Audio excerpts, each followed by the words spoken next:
euh, Gisèle, Gigi pour les intimes, Malaïka pour certains. Je suis maman, femme, entrepreneuse, actrice, comédienne et productrice, actually. Qu'est-ce qui m'a poussée à les avoir? Un parcours de vie, les circonstances, les lieux. Il y a eu toutes ces influences qui ont fait que je me suis retrouvée à porter toutes ces casquettes. La passion.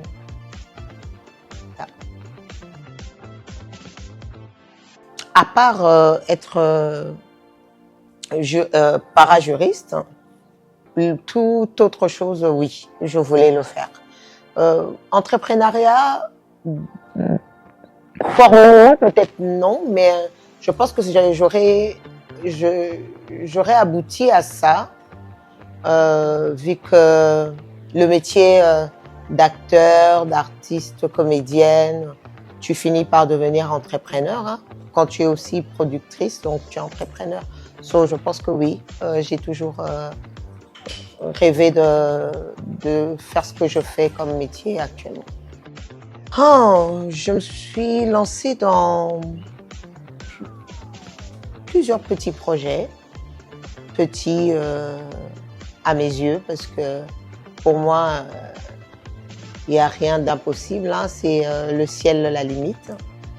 Et mon actualité, c'est que j'ai eu la chance depuis l'année passée de collaborer avec une association qui se nomme Blédard. C'est une association de producteurs, réalisateurs, scénaristes, comédiens, acteurs et toute personne qui est amoureuse du 7e art, issu de l'immigration ici au Canada, Québec, vivant ici au Canada, Québec. Ça m'a donné ma première opportunité de réapparaître dans les films, les petits écrans, si on va dire ça comme ça aussi, parce que jusque-là, c'est pas encore lancé à la télévision, mais le court-métrage, ils ont fait un coffret de court-métrage. J'ai joué dans un des courts-métrages qui a quand même fonctionné, écrit et réalisé par OK Bishop et Badi Kouba, qui a joué dedans aussi.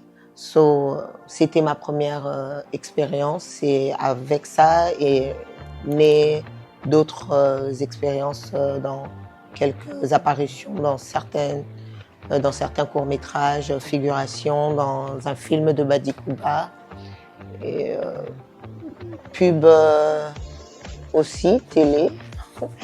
Je commence à reprendre des ailes dans le milieu, mais qui reste jusque-là encore des opportunités offertes par des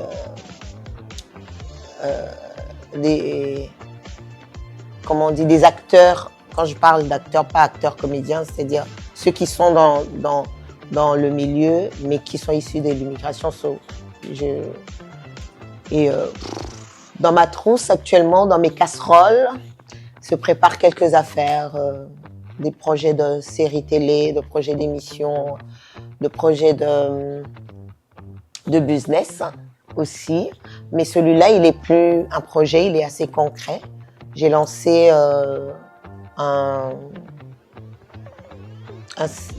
business de beignets, appelé des fois Puff Puff par les autres. Et des beignets qui s'appellent les beignets de Luce.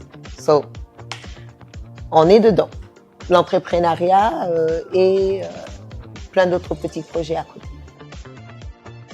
L'aigle.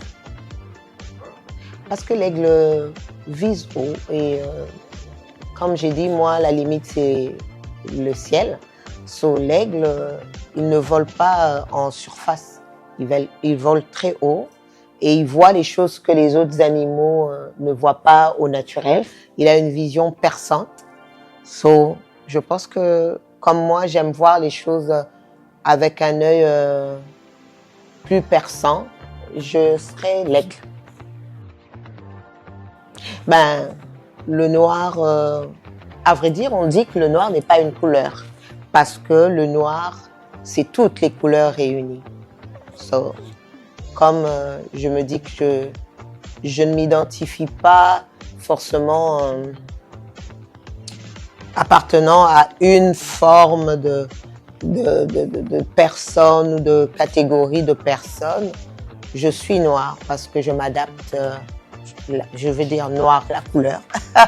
Ma couleur préférée, c'est le noir parce que je m'adapte facilement à l'environnement dans lequel on me place. So, comme un petit caméléon. Oh, non. Non, non, non, non, non, j'en suis la preuve.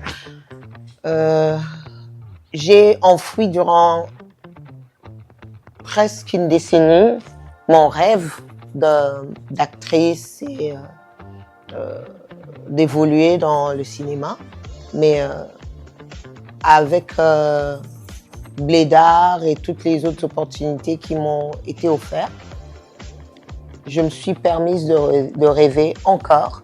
Et c'est comme une bouffée d'air fraîche qu'on venait de redonner à mes poumons.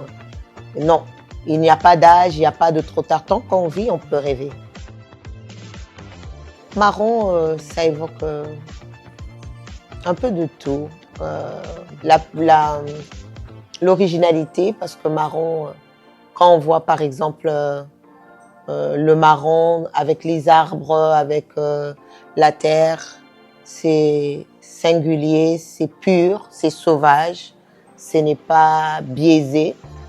Le marron est pur et quand c'est traité, transformé, le marron peut fitter, si on le, excusez-moi le terme, à n'importe quel environnement ou quelle décoration. On fit le marron, il prend tout, il est bien et il s'adapte à tout comme couleur. Bah non, moi je ne me considère pas du tout comme une personne racisée parce que ma race, j'aime pas trop dire ça, mais bon, parce que ta question elle va dans ce sens-là, je reprends comme ça. Ma race n'est pas un problème pour moi et j'ai jamais considéré ça comme un obstacle pour atteindre les objectifs que je me fixe dans la vie. So, non, peu importe comment ça se présente, je fais fi de ce que pensent ou comment les gens voient les choses, mais ma race ne m'arrête pas.